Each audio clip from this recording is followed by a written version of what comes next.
सभी को जय भीम, नमो बुद्धाय। आज बहुजन संगठक के लोगों ने मुझे इनवाइट किया है वर्षावास पर अपने विचार रखने के लिए। कल गुरु पूर्णिमा थी और गुरु पूर्णिमा में हम सभी को पता है कि बुद्ध ने परिव्राजकों को धम्म बताया। उन्होंने जो ज्ञान प्राप्त किया था वो उन्हें बताया और वो पहली बार उनके सामने बुद्ध को सुने, इसीलिए वे शिष्य कहलाए। उनके 5 पहले शिष्य कहलाए और बुद्ध को गुरु कहलाया गया। तभी से उस पूर्णिमा को गुरु पूर्णिमा का नाम दिया गया। बाद में जैसे ही संघ बढ़ा और बुद्ध का कार्य में गति आई, वैसे ही समयानुसार वर्षावास ये संकल्पना भी बुद्ध की शिक्षा में सम्मिलित हुई है। अब हम वर्षावास को समझने का प्रयास करेंगे, ये शब्द को समझने का प्रयास करेंगे। वर्षावास से ही हम समझते हैं कि वर्षा का संबंध बारिश से होता है। बारिश को ही कहा जाता, जब बारिश का मौसम होता है तो कहते हैं कि वर्षा की शुरुआत हो गई, वर्षा मौसम की शुरुआत हो गई। और उस समय क्योंकि बुद्ध के भिक्खु संघ और भिक्खुनी संघ उन्हें आने जाने के लिए सुविधा उपलब्ध नहीं थी, क्योंकि सब तरफ पानी भरा हुआ था, पानी भरा हुआ था।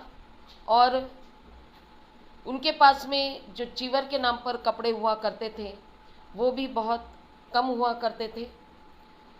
तो एक बार गीले हो गए तो उसे सुखाना और बहुत मुश्किल होता था और गीले कपड़े पहनना नामुमकिन था। इसलिए इस परंपरा को उस समय शुरू किया गया कि वर्षा के समय में जहाँ पर भी भिक्खु भिक्खुनी है वहीं वे वास करें। यानी हम जानते हैं आज की भाषा में भी हम निवास करना कहते हैं, वही निवास करने की बात है कि जहाँ पर भी वे हैं वहाँ पे वे रुके और वहीं पे पूरे वर्षा ऋतु के ख़त्म होने तक वो अपना समय व्यतीत करें। और अक्सर ये गुरु पूर्णिमा आषाढ़ पूर्णिमा को आती है और उसी महीने में वर्षा ऋतु भी शुरू होती है। तो ये कहा गया है कि पूर्णिमा के समय जब भिक्खु या भिक्खुनी इकट्ठा आते थे उपोषक के लिए और पातिमोक्ष के लिए, ये शब्द भी बहुत से लोग जानते होंगे, फिर भी इसको मैं थोड़ा थोड़ा बाद में लेना चाहूँगी। तो जब इकट्ठा आते हैं तो ऐसे निर्णय लिए जाते थे और उसी समय निर्णय लिया गया कि अभी वर्षा की शुरुआत हो रही है तो जहाँ पर वो जो रुके हैं वहाँ पे वो रुके, वहीं पर रुके, धम्म का अध्ययन करें, आपस में चर्चा करें। और क्योंकि उपासक उपासिकाएं ये अपने भिक्खु भिक्खुनी को मदद करने के लिए वर्षा ऋतु होने के बाद में भी उनके पास सुविधा होने की वजह से वे सारी भोजन की व्यवस्था भी उपलब्ध करा सकते थे। इसीलिए उपासक उपासिकाओं को ये बताया गया था कि जहाँ पर भी भिक्खु भिक्खुनी रुके हुए हैं वहाँ पे उनकी भोजन की व्यवस्था कर दी जाए। इस तरह का ये परंपरा उस समय से शुरू हुई कि जहाँ पर भी भिक्खु भिक्खुनी रुकते थे वहीं पर उपासक उपासिकाओं ने उनको भोजन देने का कार्यक्रम शुरू किया। और भोजन देने के बाद में जब उनका भोजन करके ख़त्म हो जाता है उसके बाद में उपासक उपासिकाएं वहीं रुककर बुद्ध या उस समय जो भी उपस्थित थे भिक्खु संघ में से या भिक्खुनी संघ में से, उनसे वे उपदेश सुनते थे और फिर अपने घर लौट जाते थे। ये एक प्रैक्टिकल रूटीन उस समय का हम कह सकते हैं कि हुआ करता था। और उस समय हम ये भी देखते हैं कि भिक्खु या भिक्खुनी ये संघ में रहा करते थे। यानी जैसे आज हमको दिखाई देता है कि अलग अलग विहारों में अलग अलग भिक्खु अकेले, विहारों में अकेले भिक्खुनियाँ रहती हैं। लोग उनको बुलाते हैं, एक एक को इनवाइट करते हैं। एक भिक्खुनी 3 महीने के लिए रहती है या 4 महीने के लिए रहती है, एक भिक्खु 3 महीने के लिए या 4 महीने के लिए रह जाता है। तो आज के समय में परिस्थिति ऐसी है कि एक एक भिक्खु या भिक्खुनी अपने विहार में, जहाँ पे उनको इनवाइट किया गया है, वहाँ पे वो वर्षावास करते हैं और उसी एरिया के, उस विहार से आजू बाजू के लोग जो भी है वो उनकी व्यवस्था करते हैं खाने पीने की। और इस तरह से ये कार्य अभी चल रहा है। जो बुद्ध के समय में संघ में रहने की परंपरा थी वो कहीं ना कहीं छूट गई है। इसका हमने खुद अनुभव लिया है। मैं 2011 से जब भिक्खुनी संघ के लिए काम करना शुरू की तो उस समय मैंने कुछ भिक्खुनियों को अपने विहार, जहाँ पर हम रह रहे थे उस समय वर्षावास के लिए, वहाँ पर कुछ भिक्खुनियों को इनवाइट किया था और कहा था कि हम इस बार साथ में मिलकर वर्षावास करेंगे, जैसे बुद्ध के समय में हुआ करता था। लेकिन उसका परिणाम हमको उसी दिन शाम को जब महिलाएं आई विहार में, तब पता चला कि सब कहने लगी कि हम इतने सारे लोगों का भोजन की व्यवस्था कैसे करेंगे। ये एक प्रैक्टिकल अनुभव हमें आया और पता चला कि लोग भी नहीं चाहते कि वर्षावास संघ में किया जाए, संघ में रहकर भिक्खु या भिक्खुनियों ने वर्षावास करे। इस तरह का लोगों की तरफ से भी कोई इनिशिएटिव लेते हुए दिखाई नहीं दिए। एक कारण तो ये कि उनको पता नहीं कि ऐसा होता था, और जब पता चला तो उनके प्रैक्टिकल प्रॉब्लम्स हो गए कि वो इतने लोगों को भोजन रोज का कैसे देंगे 3 महीने के लिए।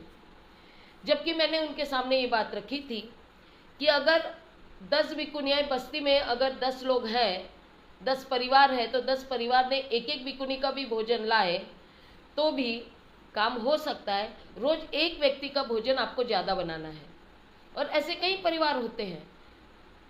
लेकिन ये बात भी उनकी समझ में नहीं आई। बड़े मुश्किल से उस समय हमने 10 दिन निकाला और बाद में सब भिक्खुनियाँ कहने लगी कि हम अलग ही चले जाते, यहाँ पे भोजन की व्यवस्था नहीं है।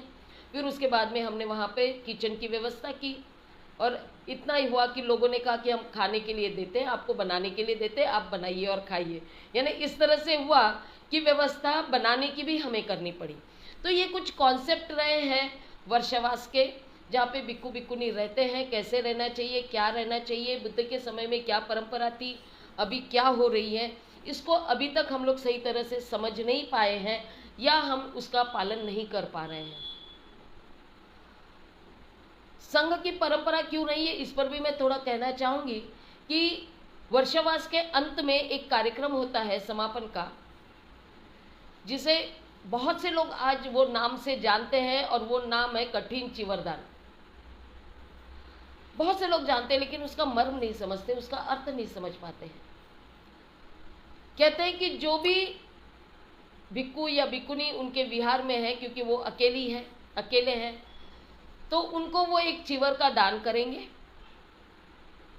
और इस तरह से वो कठिन चिवरदान की परंपरा हो जाएगी। कठिन चिवरदान किसे कहते हैं ये भी किसी को पता नहीं है। यहाँ तक कि वो परंपरा बाहरी देशों से, बुद्धिस्ट देश कहे जाने वाले देशों से आई है, कि वे लोग एक रैली निकालते हैं जिसमें चिवर को अपने सिर पर रखते हैं, कुछ और दान वो चिवर के ऊपर रखते हैं, और एक रैली निकालकर पूरे एरिया में घूमते हैं और आकर उस भिक्खु या भिक्खुनी जो उस विहार में रह रहे हैं उनको वो दान दे रहे हैं।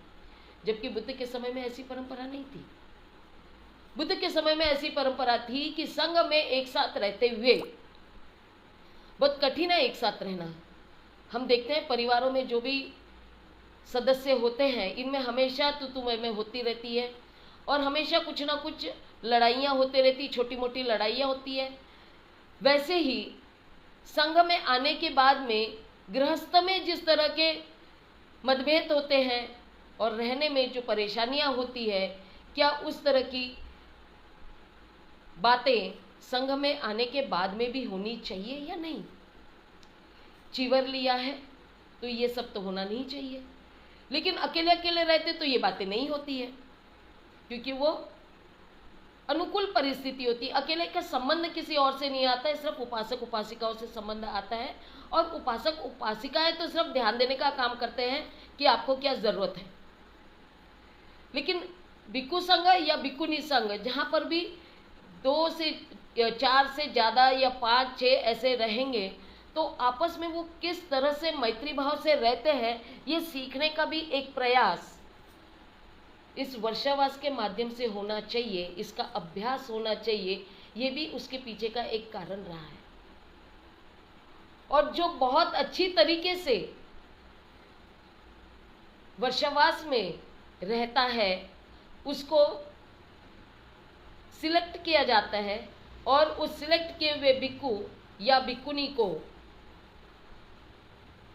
जो अन्य लोग जो चीवर देना चाहते हैं, वो उसको अपने हाथों से सिलकर, क्योंकि बहुत वो कठिन इसीलिए कहा गया कि वो समय हाथों से सिला जाता था, बहुत मुश्किल होती थी, और वो चीवर उनको दिया जाता था। यानी पूरे संघ को नहीं देते हुए उनमें से जो व्यक्ति जो सबसे अच्छा वर्षावास किया है, यानी सबके साथ मैत्री से रहा है, सबसे अच्छा अध्ययन किया है, सबसे अच्छा मार्गदर्शन किया है, उसको वो दिया जाना चाहिए।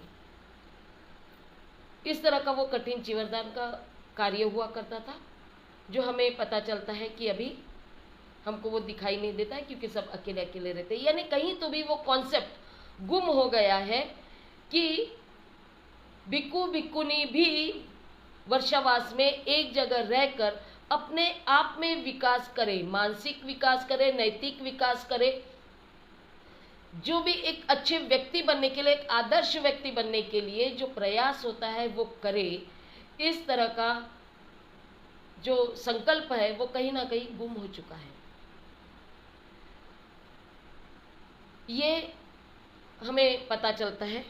दूसरी बात ये पता चलती है कि आजकल विहारों में, खास करके हमें विहारों से फोन आते हैं और कहते हैं, बंते जी कोई भिक्खु या भिक्खुनी हो तो हमारी तरफ भेज दो।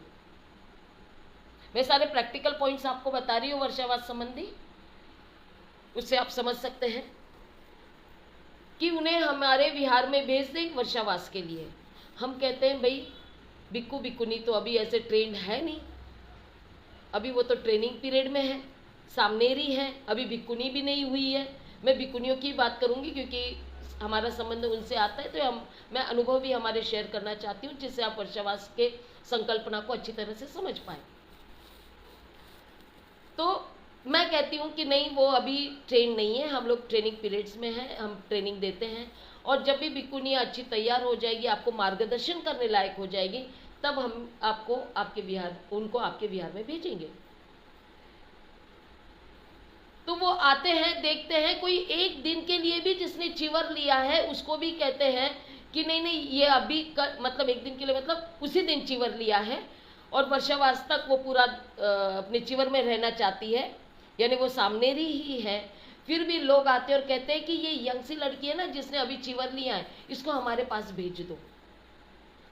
यानी उसको धम्म का ABCD भी अभी पता नहीं है। चीवर पहनने के बाद में उन्होंने क्या करना है, उनका क्या कर्तव्य है, उनके क्या रिस्पॉन्सिबिलिटीज हैं, उन्हें करना क्या है, विहार में रहकर लोगों से कैसा व्यवहार करना है, खुद का व्यवहार कैसे रखना है, क्या अभ्यास करना है, क्या मार्गदर्शन करना है, इसकी भी जानकारी नहीं होती है। फिर भी सब कहते हैं कि उन्हें हमारे पास भेज दो, हम मैनेज कर लेंगे। यानी ये चल रहा है कि बिना ये सोचे समझे कि मार्गदर्शन करने लायक भिक्खु है या नहीं है, मार्गदर्शन करने लायक भिक्खुनी है या नहीं है, या वो सामनेरी ही है, ये न ध्यान देते हुए विहारों में उनको बुलाया जाता है, जिसका नतीजा ये होता है कि सब चीवर लेते ही कहने लगते हैं कि हाँ हम तो जा रहे हैं इस विहार में, अब हमारा वर्षावास हो रहा है, जबकि सामनेरियों का कभी भी वर्षावास नहीं होता है। भिक्खुनी होने के बाद से ही वर्षावास की गिनती शुरू होती है। और सामनेरी के लिए ये कहा जाता है कि उन्होंने किसी तो भी भिक्खुनी के साथ रहकर वर्षावास करना चाहिए, ताकि वो भिक्खुनी क्या कार्य कर रही है, कैसा अध्ययन कर रही है, कैसे मार्गदर्शन कर रही है, उसको सोचे, उसको समझे, और उसके बाद में भिक्खुनी बनने के बाद में वो यहाँ पर अपने आप को, अगर वो भिक्खुनी बने रहना चाहती है तो वैसे ही वो आगे अपना प्रयास जारी रखें और अकेले भी बाद में किसी और सामनेरी को रखकर अपने साथ वर्षावास का कार्यक्रम कर सकती है। तो ये एक प्रोसेस है, ये 3 से 4 महीने का, जिसमें अध्ययन बहुत महत्वपूर्ण बात होती है। आजकल के ज़माने में चाहे किताबों के माध्यम से हो या अभी तो आजकल वीडियोस आने लगे यूट्यूब से या फेसबुक से, जो भी हो, इसको सुनकर भी बहुत से लोग ज्ञान प्राप्त कर रहे हैं और इसके माध्यम से ज्ञान प्राप्त करके मार्गदर्शन करना चाहिए, ये भी इस तरह का हो रहा है। तो ये सब तो चल रहा है, लेकिन फिर भी और एक इम्पॉर्टेंट बात आ रही है कि वर्षावास में जो भी भिक्खु या भिक्खुनी है, इनको, सॉरी टू से ये वर्ड मैं इस्तेमाल कर रही हूँ, कि उनको कार्यक्रमों का बहुत लाइन लग जाती है। यानी हर कोई चाहता है कि मैं पुण्य कमाऊं भिक्खु या भिक्खुनी को घर में बुलाकर। यानी बाकी समय में बुलाने से पुण्य प्राप्त होगा या नहीं पता नहीं, लेकिन वर्षावास में अगर उनको बुलाते हैं, उनको भोजन दान देते हैं या कुछ और दान देते हैं, या जिसको हम अष्ट परिष्कार के नाम से भी जानते हैं, 8 प्रकार की वस्तुएं देने की एक परंपरा रही है, वो देकर उन्हें लगता है कि उन्हें वर्षावास में करने पर पुण्य प्राप्त होगा। तो एक तरह से ये भी हो गया कि जो अध्ययन का समय उनका रहता है, उस समय भिक्खु या भिक्खुनी के परित्राण पाठ के या अन्य इस तरह के कार्यक्रम होते हैं जहाँ पे उनको दान के लिए बुलाया जाता है, भोजन दान के लिए बोलो या अन्य दान के लिए बोलो, तो वो भी अध्ययन का पीरियड खत्म हो जाता है। यानी दान उसमें अध्ययन करने का जो प्रयास होना चाहिए उस समय में वो भी नहीं हो पाता है। और फिर शाम को लोग आते हैं, तो वर्षावास में बहुत से विहारों में, खासकर महाराष्ट्र में, इस तरह की परंपरा देखी गई है कि बुद्ध और उनका धम्म, इस किताब को पढ़ा जाए। और इसमें भी, सॉरी मैं नेगेटिव नहीं है, इसके ऊपर चिंतन करने की बात है, इसलिए मैं इन बातों को ले रही हूँ, आप समझ सकते हैं। मैं इसमें बदलाव चाहती हूँ, सुधार चाहती हूँ, ताकि सही तरह से बुद्ध के कॉन्सेप्ट को समझा जाए, इसलिए मैं ये बातें कर रही हूँ। तो यहाँ पर होता है कि बुद्ध और उनके धम्म को पढ़ा जाता है, लेकिन इस तरह से पढ़ा जाता है कि वो जब तक समापन का दिन आता है, चाहे वो 3 महीना हो, 3 महीने से 2-4 दिन ऊपर चल जाएगा, क्योंकि उस समय तक वो समापन का दिन जो तय करेंगे वर्षावास समापन का, उस समय तक का इनका बुद्ध और धम्म का वाचन समाप्त हो जाना चाहिए, चाहे वो समझ में आए या ना आए। इसका भी मैंने थोड़ा सर्वे किया है हम भिक्खुनियों में। मैं जब भिक्खुनियों को ट्रेनिंग देती रहती हूँ तो मैं उनसे पूछती हूँ कि आप वर्षावास में क्या करते हैं, तो वो यही कहते हैं कि हम बुद्ध और उनका धम्म पढ़ते हैं। जब हमने पूछा कि आपने कितने वर्षावास किए हैं, तो कम से कम किसी ने कह दिया कि 5 वर्षावास किया। इसका मतलब उन्होंने 5 बार वर्षावास के समय में बुद्ध और उनका धम्म पढ़ा है, ये माना जाएगा। और वो कहते हैं कि हाँ, हमने 5 बार पढ़ा है, क्योंकि हमने पढ़कर सुनाया है लोगों को विहारों में। तो मैंने उनको सिर्फ एक तो प्रश्न ऐसे ही पूछ लिया, एक जिसमें एक महत्वपूर्ण प्रश्न था कि भिक्खु संघ कैसा होना चाहिए, इस पर बाबा साहेब आम्बेडकर ने कहाँ और कैसे लिखा है, या लिखा है भी या नहीं। 5 बार किताब पढ़े हुए भिक्खुनियों को ये मालूम नहीं था कि इस तरह का भी चैप्टर बुद्ध और उनके धम्म में है। इससे हम समझ सकते हैं कि वो सिर्फ पढ़ने के लिए पढ़ रहे हैं, उनको चैप्टर के नाम भी मालूम नहीं, उस चैप्टर में क्या लिखा हुआ है ये भी पता नहीं। मतलब हम पढ़ने के लिए पढ़ रहे हैं या वो पढ़ने, नॉलेज लेने के लिए पढ़ रहे हैं, ताकि बिना देखे भी बाद में कभी उस किताब से हमको किसी को मार्गदर्शन करना हो, बुद्ध के बारे में मार्गदर्शन करना हो, बुद्ध की शिक्षाओं के बारे में, धम्म के बारे में मार्गदर्शन करना हो, तो किताब बिना पढ़े भी हमें कुछ तो बोलना आना चाहिए। उसमें कौन से विषय है इसकी तो जानकारी होनी चाहिए। तो ये नहीं है। इससे ये पता चल रहा है कि अध्ययन कितना हो रहा है। जो उपासक उपासिकाएं विहारों में आती हैं वे भी इस बात पर कभी जोर नहीं देते हैं कि बते जी ये अभी आपने जो पढ़ाया है इसको समझाए, क्योंकि इनका आधे से ज़्यादा समय यानी कम से कम पौन घंटे से 1 घंटा उनके गाथा सुक्त बोलने में चले जाते हैं, फिर वो किताब पढ़ने में आधा घंटा चले जाता है, उसका एक्सप्लेनेशन सुनने के लिए वो और 1 घंटे का समय एक्स्ट्रा नहीं दे सकते क्योंकि उनको घर में जाना होता है। तो अभी ये सिर्फ परंपरा रह गई है, अध्यापन और अध्ययन ये दोनों कहीं ना कहीं गुम हो चुका है और इसकी जगह ली गई है उपोसत ने। अब ये उपोसत का भी समझे। उपोसत का सही अर्थ लोगों की नज़र में 12 के पहले खाना है।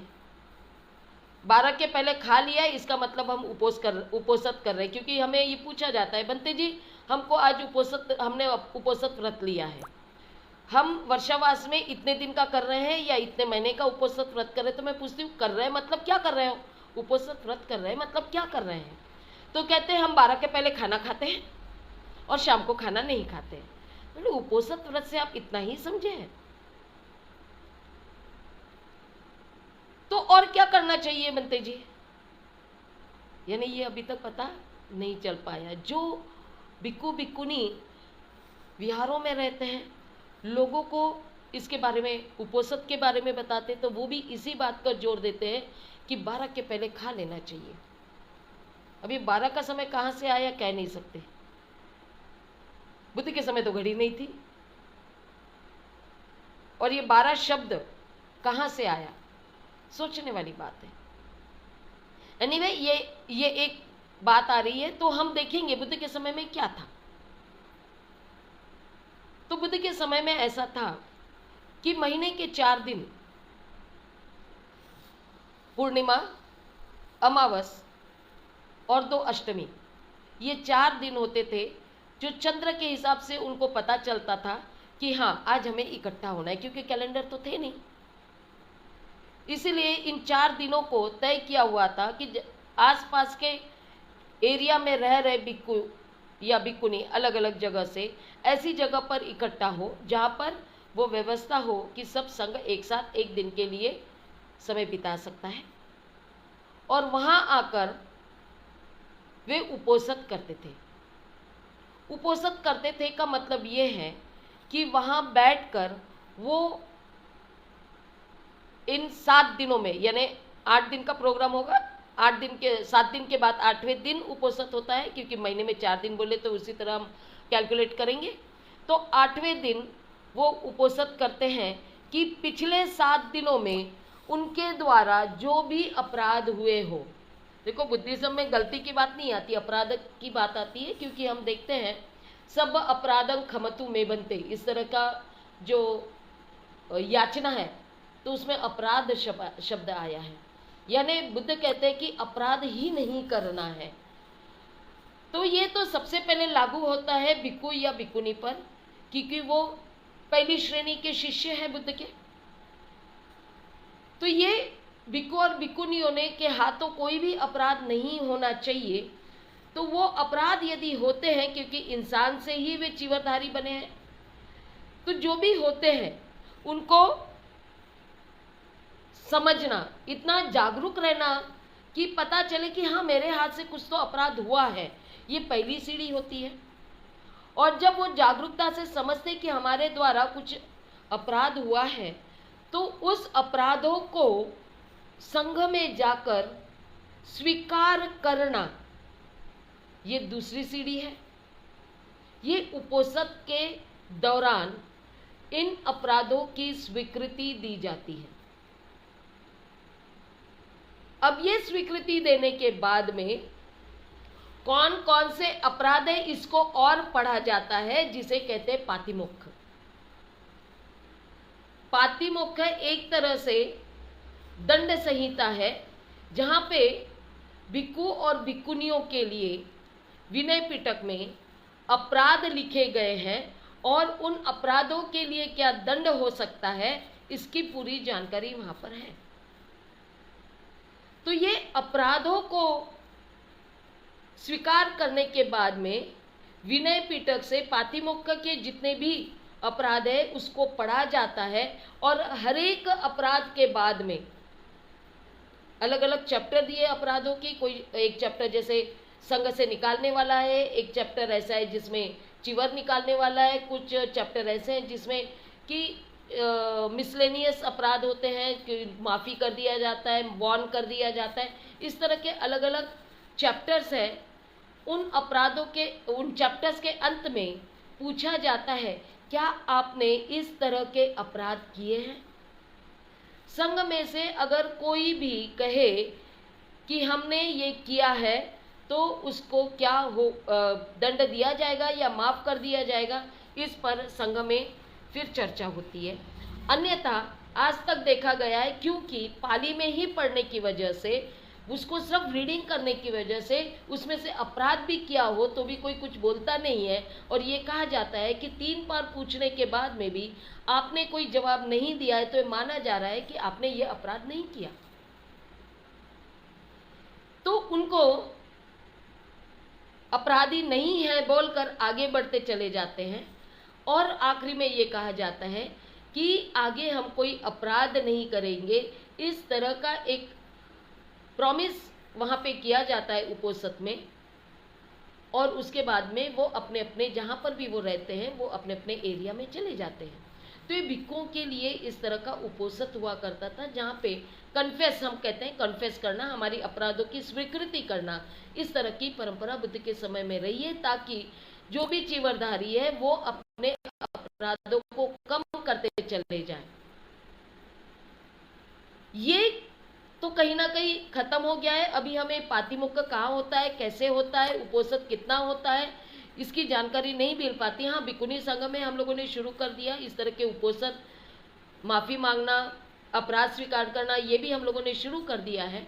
बट स्टिल अभी तक इतनी जानकारी और कहाँ कहाँ हो रहा है ये हमें पता नहीं चल पा रहा है, और ये आम जनता को मालूम होना भी ज़रूरी नहीं होता है क्योंकि ये संघ की बात होती है, ये अलग प्रश्न है। लेकिन ये बातों को आम जनता में या उपासक उपासिका में प्रसिद्ध कर दिया गया, और ये नाम पे प्रसिद्ध कर दिया गया कि हम उपोसत करते हैं, आपने भी उपोसत करना चाहिए। तो क्या उपोसत करते हैं? तो हम 12 के पहले खाना खाते हैं। इस बात को प्रचारित कर दिया। और अभी वर्षावास के नाम पर कई उपासक और उपासिकाएं उपोसत कर रहे हैं 12 बजे के पहले खाने का, लेकिन उन तक ये नहीं आया कि जैसे भिक्खु भिक्खुनी अपने अपराधों की स्वीकृति देते हैं, वो संघ में रहकर देते हैं, बाहर नहीं देंगे क्योंकि उनकी एक सीमाबंदी होती है। तो अगर ये भिक्खु भिक्खुनी के लिए अच्छा है तो ऑब्वियसली ये उपासक उपासिकाओं के लिए भी सही हो सकता है, यदि उपासक उपासिका अलग बैठकर अपनी भी स्वीकृति भिक्खुओं या भिक्खुनियों के सामने करें, जिससे उनमें जो नैतिकता में जो बदलाव आए, नैतिकता को अच्छी तरह से अपने जीवन में उतार पाए। इसके लिए इसकी ज़रूरत आम जनता में भी होती है, तभी तो हम बुद्धिज्म का सही तरह से प्रचार हो रहा है ये कह सकते हैं। फिर भी ये इस बातों को टालकर सिर्फ और सिर्फ भोजन पर रखकर अष्टशील देकर उसमें से सिर्फ छठाशील विकाल भोजना वाला लेकर इसी में लोगों को भ्रमित कर दिया गया, जबकि बुद्धिज्म ये कभी भी भोजन पर निर्भर बुद्ध की शिक्षा में भोजन का बारे में इस तरह का नहीं है कि क्या खाना चाहिए क्या नहीं खाना चाहिए, कब खाना चाहिए, ये संबंधित नहीं है। बुद्ध ये कहते हैं खाना उतना खाओ जितना तुम्हारा शरीर स्वस्थ रह सके, क्योंकि शरीर स्वस्थ रहेगा तो तुम्हारी बुद्धि भी काम कर सकेगी, तुम्हारा चित्त भी स्वस्थ रहेगा। तो भोजन पर बुद्ध इतना ही कहते हैं कि जो उपलब्ध है, जो तुम्हारे शरीर को ज़रूरत है उतना खाओ ताकि शरीर स्वस्थ रह सके। भोजन का संबंध शरीर की स्वस्थता से है, और बुद्ध की शिक्षा ये चित्त की स्वस्थता से है। तो जो वर्षावास चित्त की शुद्धता पर होनी चाहिए अध्ययन के माध्यम से, उसको शरीर की स्वस्थता से जोड़कर, अब स्वस्थता होती है या नहीं मालूम, शरीर स्वस्थ रहेगा या नहीं मालूम। कई सारे ऐसे उपासिकाएं हैं खास करके जिनको देखा है कि उनके खून की कमी है, उनको वे बहुत कमज़ोर हो गए हैं, फिर भी वे भोजन एक ही टाइम कर रहे हैं, 12 के पहले कर रहे हैं, लेकिन घर का काम उनसे डबल हो रहा है, क्योंकि वो अपने घर का भी देखते हैं और जो भिक्खु या भिक्खुनी उनके विहारों में रहते हैं उनके लिए उनकी भी वो ध्यान रखते हैं, उनके खाने पीने का भी ध्यान रखते हैं। तो काम बढ़ जाता है, कम नहीं होता है, लेकिन भोजन जरूर कम हो जाता है, जिसकी वजह से वो जब भी मार्गदर्शन के लिए बैठना चाहे तो या तो उसे नींद आएगी या कमजोरी की वजह से वो पूरी बातें ज्ञान नहीं ले पाएगी। ये एक बहुत बड़ा मुद्दा उपासक उपासिकाओं, खास करके उपासिकाओं के साथ में होता है, ये हमने देखा है। तो हमें फिर अभी अगर हम बुद्ध की शिक्षाओं को सही तरह से समझ रहे हैं, बुद्ध के कॉन्सेप्ट को समझ रहे हैं, वर्षावास के कॉन्सेप्ट को समझ रहे हैं, तो हमें इस बदलाव को स्वीकार करना पड़ेगा कि जितने भी भिक्खु या भिक्खुनी है, मैं खास करके भिक्खुनियों की बात करूंगी, कि भिक्खुनियों के बारे में अगर कोई भी उनको बुलाता है तो वो इस बात का ध्यान रखे कि वे अध्ययन कर पाए। एक कॉन्सेप्ट, इस कॉन्सेप्ट के बारे में मैं और ये भी बात कहना चाहूँगी कि कोई भी विहारों में जहाँ भिक्खु या भिक्खुनी रहते हैं, कहीं पर भी उनके लिए लाइब्रेरी की व्यवस्था नहीं है, और लाइब्रेरी की व्यवस्था नहीं है तो वो कहाँ से अध्यापन करेगी, अध्ययन करेगी, इसके बारे में हम कुछ नहीं कह सकते। अभी अभी की बात है, थोड़ी देर पहले एक व्यक्ति हमारे पास में आए थे, किताबें लेकर आए और बोले बंते जी आप ये मेरी किताबें लो, इसको खरीदो और आप पढ़ो। अब मैंने यही कह दिया, भाई हम कैसे खरीद सकते हैं, आपने तो विहारों को दान देना चाहिए जिससे हम उसको पढ़े और लोगों तक बताएं। तो कहते नहीं, मैं ऐसे दान नहीं दे सकता। यानी लाइब्रेरी बनाना, लाइब्रेरी में किताबों का दान करना, ये भी अभी तक हमारे उपासक उपासिकाओं के दिमाग में नहीं आया है। वर्षावास के लिए इस बात को ध्यान में रखना जरूरी है कि जहाँ पर भी आप भिक्खु भिक्खुनी को रखते हो तो एक लाइब्रेरी जरूर रहे जहाँ पे किताबें हो, विनय पिटक हो, बुद्ध और उनका धम्म हो, अन्य और दूसरी किताबें हैं जो बाबा साहब की लिखी हुई है, त्रिपिटक संबंधी बहुत सारी किताबें होते हैं जिसमें सुत्त पिटक भी आते हैं, बहुत सारी ऐसी किताबें हैं। ये अलग बात है कि उसको अध्ययन करना भी बहुत कठिन होता है, बिना पढ़ाई मतलब समझाए वो समझ में नहीं आता है, लेकिन पहली स्टेप जो है किताबें होने की, ये स्टेप भी अगर पूरी नहीं हुई तो बाद में समझाने की बात कहाँ से आएगी। किताबें रहेगी तो वहाँ पे ट्रेनिंग भी हो सकते हैं कि कई भिक्खुनियों को वहाँ पे ट्रेनिंग दिया जाए कि इस किताब को समझे, वर्षावास के पहले या वर्षावास में ही भिक्खुनियों की इस तरह की ट्रेनिंग हो, ताकि वो अपने विहार में जाकर उस जो भी सिखाए उसको उपासक उपासिकाओं को उसके माध्यम से मार्गदर्शन कर सके। तो वर्षावास एक इस तरह का कॉन्सेप्ट जो बुद्ध के समय में था, उसको अभी फिर से जीवित करने की ज़रूरत है, जिसमें हम अध्ययन से शुरू करें, चाहे एक एक ही रह रहे हो, लेकिन कम से कम हम भिक्खुनियों को कहते हैं, भिक्खुनियों के बारे में विनय पिटक में बुद्ध ने बहुत अच्छे से दिया हुआ है कि कहते हैं कि भिक्खुनियाँ अकेले अकेले न रहे, कम से कम 2 लोग तो भी रहें, कहीं आना जाना भी करें तो 2 लोग तो भी आते जाते हुए एक दूसरे का ध्यान रखने के लिए रहना चाहिए। तो इसका भी ध्यान जो अपने यहाँ रखते हैं भिक्खुनियों को साथ में विहार में वर्षावास करने के लिए आमंत्रित करते हैं, तो ध्यान दें कि वो एक भिक्खुनी हो और एक सामनेरी हो, ताकि वो एक दूसरे का ध्यान रखे और अपना अध्ययन भी कर सके, चर्चा कर सके, और वहाँ पे उपस्थित उपासक उपासिकाओं को उनको मार्गदर्शन भी कर पाए। तो ये उपोषित करे, पातिमोक्ष करे, और अगर लोगों को उपोषित करने की बात है तो उन्हें भी इन 3 महीनों में, 3 से 4 महीनों के बीच में जो भी समय होता है उसमें उपासक उपासिकाओं को भी किस तरह से उपोषित किया जाता है, उनके गृहस्थ रहते हुए कि वो किस तरह से अपने अपराधों की स्वीकृति अपने परिवार के लिए, परिवार में रहकर एक दूसरे के साथ परिवार के सदस्य एक दूसरे को समझते हुए, मैत्री करते हुए, अपराध को स्वीकार करते हुए कैसे वो अपना जीवन बदल सकते हैं, ताकि वो अपने जीवन में सुख और शांति से रह सके, क्योंकि हर कोई परिवार में सुख और शांति चाहता है। और इस सुख और शांति को प्राप्त करने के लिए जो मार्गदर्शन बुद्ध ने दिया है वो बताना इस समय की पहली मांग है, और भिक्खु भिक्खुनी का कर्तव्य है कि उन्हें वो मार्गदर्शन करें। तो इस तरह के हमें मार्गदर्शन करना पड़ेगा, उन्हें उपोषद का सही अर्थ बताना पड़ेगा, ताकि वो विहार में आकर सीखे, अपने घर में जाकर भी जब भी समय मिले, आजकल छुट्टी के समय में जैसे संडे का दिन होता है, उस संडे को भी वे उपोषद अपने परिवार के साथ मिलकर करें, ताकि घर में हमेशा सुख शांति बनी रहे। इसका भी मार्गदर्शन करना बहुत ज़रूरी है।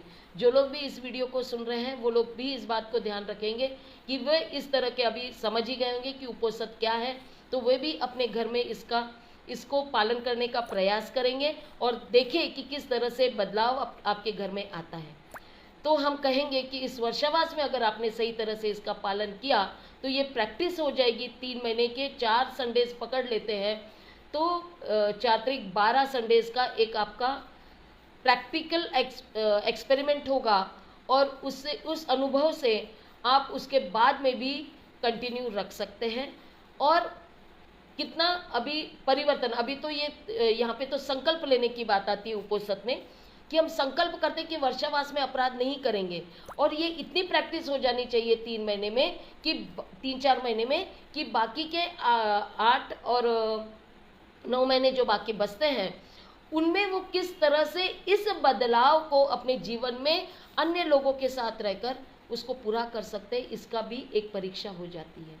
तो वर्षावास एक तरह से आपका ट्रेनिंग पीरियड है, और एग्ज़ाम पीरियड आपका 8 to 9 मंथ्स होता है। वो एग्ज़ाम होगा उस समय, ताकि आप अपने आप को समझ पाओगे कि सच में इस वर्षावास में मैंने कुछ अपने आप में बदलाव देखा है या नहीं देखा है। तो इस तरह के कार्य हमें वर्षावास के माध्यम से कर लेना चाहिए।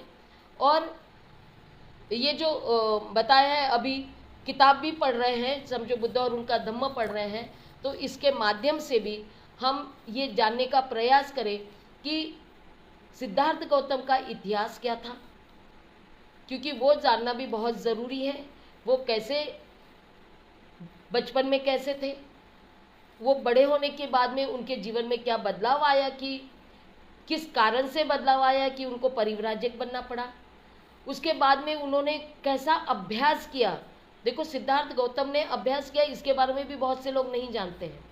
उन्होंने अनेक गुरुओं से मिलकर उनकी विद्याएं सीखकर अभ्यास किया हुआ है, और वो अभ्यास करके, वो जरूरी नहीं कि सारा जो हम अभ्यास करते हैं उससे हमें जो चाहिए वो मिल जाता है। नॉलेज जरूर होता है, लेकिन वो नॉलेज हमारे जीवन में क्या महत्व रखता है या उससे हमें क्या फ़ायदा होता है, इसकी बहुत अच्छी जानकारी बुद्ध और उनके धम्म में दी हुई है, जिसमें बताया गया है कि सिद्धार्थ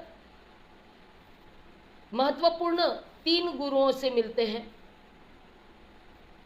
आलार कलाम, उद्दक रामपुत्र मगध के एक और समाधि करने वाले पंडित होते हैं, उनसे, और भृगु ऋषि से भी मिलते हैं। और इनसे जो ज्ञान प्राप्त करते हैं, इनको बहुत अच्छा ज्ञान हो जाता है, लेकिन उनको जो चाहिए होता है, जो परिणाम चाहिए, वो परिणाम उनको मिलता नहीं। इसका मतलब है कि उनके जो प्रश्न होते हैं, उन प्रश्नों के समाधान उनके होते नहीं है। इसका मतलब ये है कि सब ज्ञान हमें लेना है, फिर भी जरूरी नहीं है कि उससे हमारा फ़ायदा होता हो। ये बुद्ध के और उनके धम्म से हमें पता चलता है। और बाद में जो हम ज्ञान लेना चाहते हैं, बुद्ध सिद्धार्थ जो ज्ञान लेना चाहते थे, वो ज्ञान इन सारे अनुभवों के आधार पर, कोई भी ज्ञान बेकार नहीं जाता, उससे परिणाम मिला हो या न मिला हो, लेकिन उन ज्ञान के आधार पर वो अपना मेडिटेशन करते हैं और अपने प्रश्नों के समाधान वो खुद ढूंढते हैं, जिसको हम कहते हैं रिसर्च। वो सारे ज्ञानों पर रिसर्च करते हैं और खुद एक अपने निर्णय पर आते हैं, और तब हम कहते हैं कि सिद्धार्थ को बुद्धत्व प्राप्त हुआ है। और वो बुद्धत्व प्राप्त करके वो किस तरह से लोगों तक पहुंचते हैं और लोगों को वो बताते हैं, ये हमको बुद्ध और उनके धम्म में पता चलता है। इनको भी बाबा साहब ने बुक्स करके इंग्लिश के इसमें बुक 1, बुक 2, बुक 3 इस तरह से उसको डिवाइड किया हुआ है। उस हिसाब से हमको समझने की ज़रूरत है। ज़रूरी नहीं कि 3 महीने में हम पूरी किताब एक बार में ही पढ़ लें। उसमें से बुक 1, बुक 2 भी एक वर्षावास में पढ़ ले और अच्छे से समझ ले, तो अगले वर्ष और दूसरे उसका पार्ट हम पढ़ सकते हैं, जिससे उसमें भी हमको और अच्छी तरह से पता चल पाए। तो ये इस तरह के प्रयोग हमें करने पड़ेंगे, क्योंकि ये पूरा नॉलेज से संबंधित है, ज्ञान से संबंधित है। वर्षावास में अगर ज्ञान नहीं ले रहे हैं तो हम कुछ नहीं ले रहे हैं। हमारा सिर्फ विहारों में जाकर गाथा सुत्त बोलना ये काफ़ी नहीं है। गाथा सुत्त को भी हमें समझने का प्रयास करना पड़ेगा। बहुत सारे पाली में ही गाथा सुत्त है, इसको सबको रटा हुआ है। जितने भी बुद्धिस्ट कहे जाने वाले लोग हैं उन सबको रटा हुआ है। इवन अनपढ़ से अनपढ़ व्यक्ति, इवन छोटे से छोटा बच्चा, उनको सारे गाथा सुत्त पाठ होते हैं, याद होते हैं।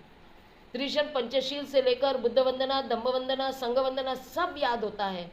लेकिन ये सब होने के बाद में भी इसके अर्थ यदि मालूम नहीं है, और जब उनको हम हिंदी में बोलते हैं, पंचशील का अर्थ बताते तो बोलते हैं नहीं, हमसे ये नहीं होगा। तो इतने सालों से पंचशील बोलकर आप किसको धोखा दे रहे थे, खुद को या दूसरों को?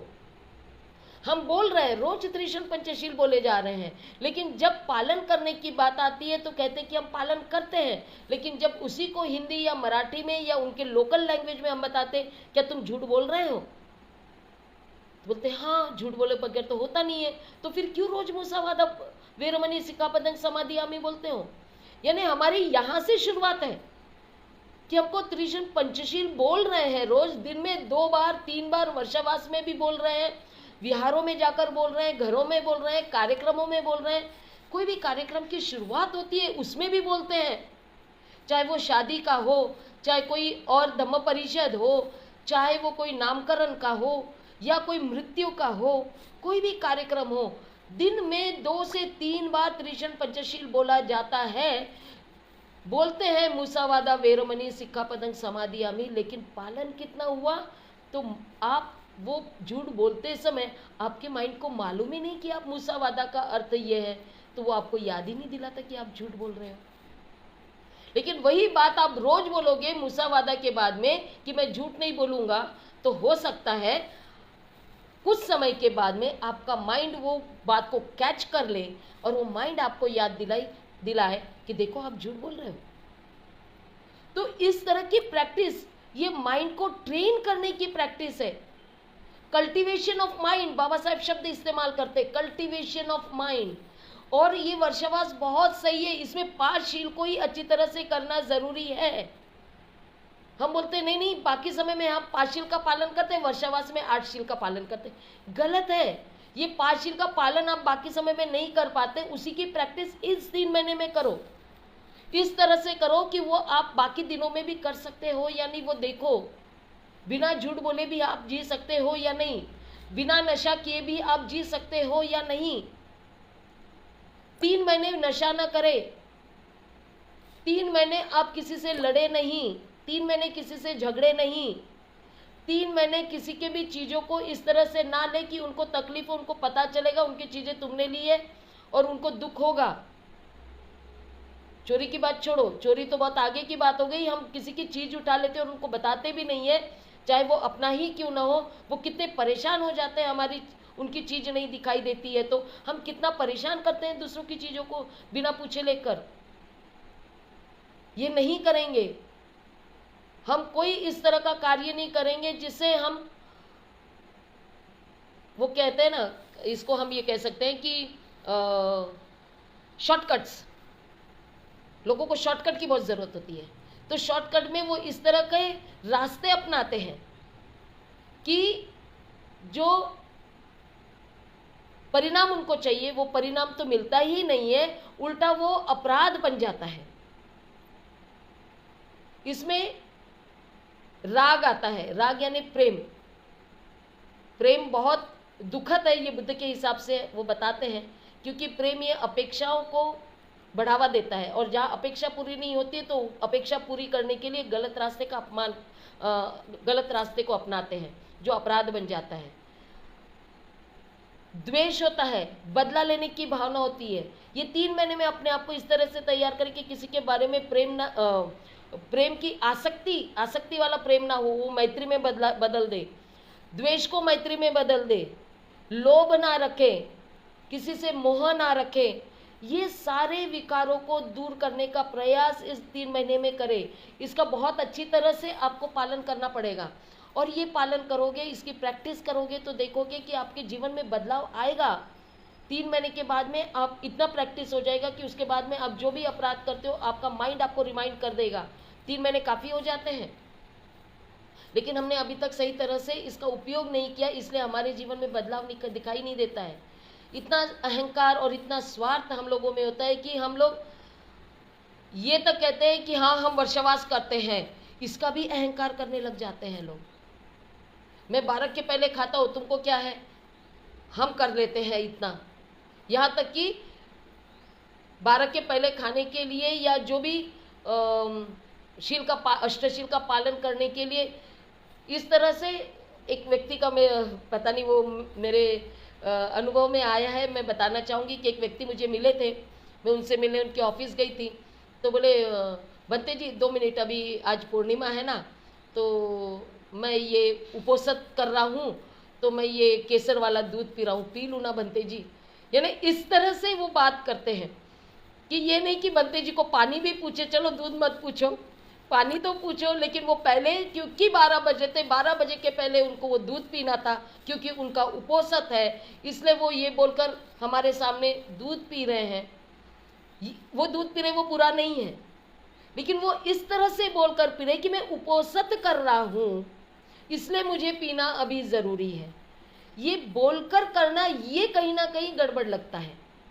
दूध पीना कोई गलत काम नहीं है, कभी भी पियो, या 12 बजे के पहले भी पियो, कोई गलत बात नहीं है, लेकिन उपोषित के नाम पर पियो तो ये कहीं ना कहीं ऐसा लगता है कि कितना अहंकार आ गया कि हम उपोषित करते हैं, बनते जी आप नहीं करते हो। ये उसका इनडायरेक्ट आरोप था। आपका भोजन हुआ या नहीं, आपने कुछ खाया या नहीं, ये तो कहीं प्रश्न ही नहीं उठता है पूछने का।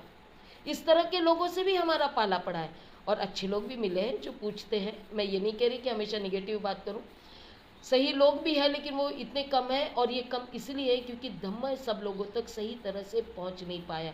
तो लोगों को दोष देने की बजाय अब ये समय आ गया है कि हमें धम्म को सही तरह से समझना है। बुद्ध के जितनी भी शिक्षाएं हैं वो इस वर्षावास में लोगों तक सही तरह से पहुँचे और लोगों को उसका फ़ायदा हो, ताकि वो अपने जीवन में उतार सके। इस बात को ध्यान में रखते हुए मुझे लगता है कि इस साल का वर्षावास होना चाहिए, और सभी लोग इस बात को समझेंगे। ये बताकर ही आज मैं रुकना चाहूँगी। जय भीम, नमो बुद्धाय।